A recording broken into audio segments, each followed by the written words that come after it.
आऊज़ुबिल्लाहिमिनश्शैतानिर्रजीम बिस्मिल्लाहिर्रहमानिर्रहीम। शुरू अल्लाह पाक का नाम लेकर जो बड़ा मेहरबान और निहायत रहम करने वाला है। इंसान के साथ हर वक्त चिमटी एक ख़तरनाक मखलूक जो हमारी रगों में खून की तरह दौड़ता हुआ हमें गुनाह की जानिब राग़िब करता है। औलादे आदम में हर पैदा होने वाले बच्चे के साथ पैदा होने वाला उसका ये हमशक्ल कौन है जो इंसान की मौत के बाद उससे जुदा होता है।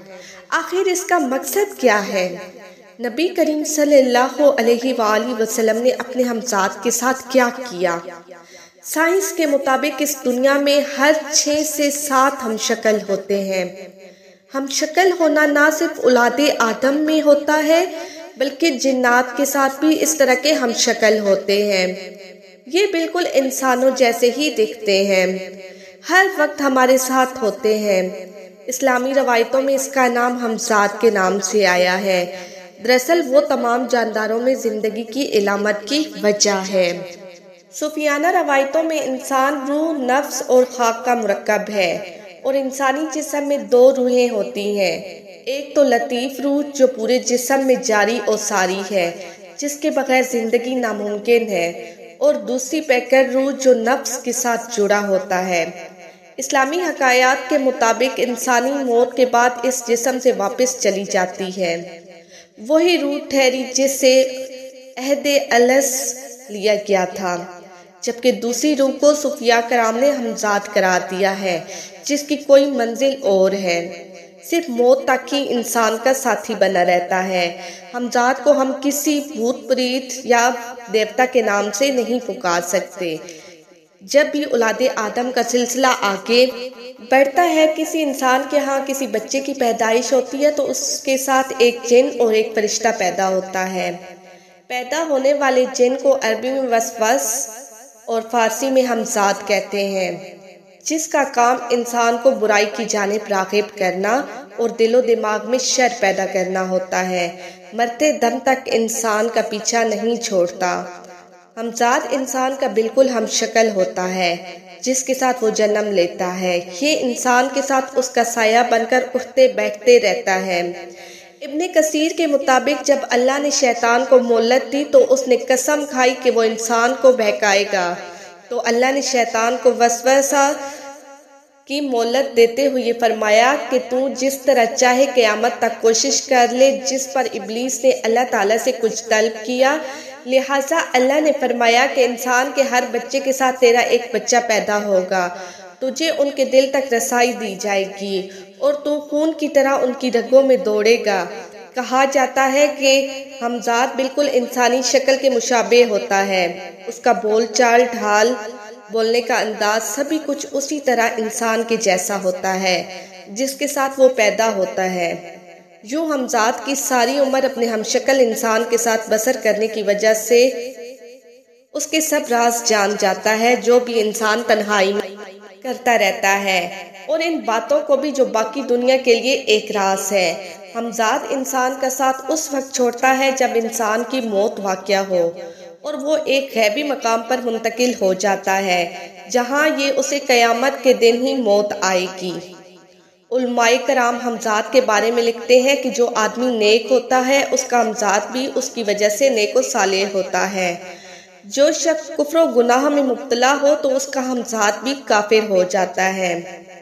मर्दों के साथ जिन हमजाद और औरतों के साथ जिनिया हमजाद पैदा होती है। हज़रत अब्दुल्लाह बिन मसऊद रज़ियल्लाहु अन्हु से रवायत है कि हज़ूर पाक सल्लल्लाहु अलैहि वसल्लम ने फरमाया कि कोई ऐसा इंसान नहीं जिसके साथ एक फरिश्ता और जिन मुवक्कल ना हो। हर आदमी के साथ उसका हमजाद मुवक्कल है। जिस पर सहाबा ने अर्ज किया कि या रसूलल्लाह सल्लल्लाहु अलैहि वसल्लम, क्या आप सल्लल्लाहु अलैहि वसल्लम के साथ भी? तो आप सल्लल्लाहु अलैहि वसल्लम ने फरमाया कि हाँ, मेरे साथ भी, मगर अल्लाह पाक ने मुझको उस पर गालिब कर दिया। वो मुझ पर ईमान ले आया, बस वो मुझे अब भलाई के अलावा कोई तरगीब नहीं देता। इसी तरह एक और सहाबी रसूल सल्लल्लाहु अलैहि वसल्लम वहाब बिन मरवा ने फरमाया कि हर इंसान के साथ एक शैतान होता है जो उसके साथ मुकर्रर काफिर के साथ शैतान खाने के साथ उसके साथ खाता है। اس کے ساتھ پانی پیتا ہے اور اس کے ساتھ ہی بستر پر سوتا ہے۔ لیکن مومن کو شیطان مومن سے چھپ کر رہتا ہے، جو ہر اس موقع کی تلاش میں رہتا ہے کہ مومن کب اپنی عقل سے غافل ہو اور وہ اس کا فائدہ اٹھائے اور گناہ کی جانب راغب کرے۔ اسی ہمزاد پر دنیا بھر سے تحقیق، تفتیش اور روحانیات صرف صوفیاء کرام کا ہی عمل نہیں بلکہ جدید سائنس کی روشنی میں بھی ماہرین نے اس پر بہت سی تحقیق کی۔ 19ویں صدی کے آغاز میں سویت نامی ہمزاد کی تحقیق پر آغاز کیا گیا، جسے سائنسدانوں نے اورا کا نام دیا۔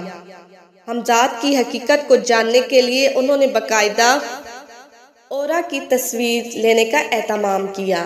اس مقصد کو حاصل کرنے کے لیے خاص قسم کے کیمرہ اور کیمیکل کو تیار کیا گیا۔ آخر یہ کیمرے ہمزاد کی تصویر پکڑنے میں کامیاب ہوئے اور پہلی مرتبہ ہمزاد کی تصویر منظر عام پر آئی، جسے انسان کے جسم سے نکلنے والی روشنی یا انرجی قرار دیا گیا۔ جادوگروں کے ہاں ہمزاد کا اپنا ایک مقام حاصل ہے۔ سفلی جادو اور کالے جادو کے اندر ہمزاد کو خصوصی اہمیت حاصل ہے، مگر اس کے بدلے ہمزاد کی جانب سے رکھے مطالبات عامل کو ایمان سے فارغ کر دیتے ہیں، چنانچہ عامل کو شیطان کی پیروی کرنا پڑتی ہے۔ کمزور عقائد کے مسلمانوں کا جب عامل کے پاس جانا ہوتا ہے تو اسی عامل کو ایسی باتیں بتا بیٹھتے ہیں جو اس کے علاوہ وہ کوئی نہیں جانتا، اور یہی سادہ لو انسان ان عاملین کا شکار ہو بیٹھتے ہیں۔ ان عاملین کے قابو میں آئے ہمزاد سے عامل اس شخص کی تمام معلومات کو اکٹھا کر لیتا ہے، جس سے لوگوں کی بے بسی کا تماشا شروع ہو جاتا ہے۔ عاملین لوگ جو دراصل لوگوں کی ملاقاتیں روح سے کرواتے ہیں، وہ بھی ہمزاد کے ذریعے کروائی جاتے ہیں، کیونکہ موت کے بعد ارواح کا دنیا سے رابطہ ناممکن ہے۔ چونکہ ہمزاد کو قابو میں لانے کے لیے بہت سے خطرناک مراحل سے گزرنا پڑتا ہے، کیونکہ ہمزاد کو اگر موقع مل جائے تو وہ عامل کو ہلاک کرنے سے بھی گریز نہیں کرتے۔ اسی طرح بہت سے عاملین ہمزاد کو قابو کر کے اسے غلط کام لیتے ہیں، مگر ہمزاد کا کیا گیا وار ان کو غضبناک انجام تک پہنچا سکتا ہے۔ کسی بھی غلط کام کے لیے ہمزاد کو استعمال کرنے والے نہ صرف دنیا بلکہ وہ اپنا مقام آخرت میں بھی دردناک بنا لیتا ہے، جیسا کہ قرآن مجید میں حضرت سلیمان علیہ السلام کی اس بہترین مثال کو بیان کیا گیا، جنہیں اللہ نے جنات پر حکومت عطا فرمائی تھی، اور اتنے طاقتور جنات حضرت سلیمان علیہ السلام کے تابع تھے، مگر حضرت سلیمان علیہ السلام نے ان سے ناجائز کام کروانے کے بجائے انہیں صحیح کام پر مامور کیا، اور وہ ان سے مسجد تعمیر کروائی، یقیناً لوگوں کی فلاحی کاموں میں استعمال کیا۔ یہ ان لوگوں کے لیے سبق ہے جو ہمزاد کو قابو کر کے ان سے برے کام کرواتے ہیں۔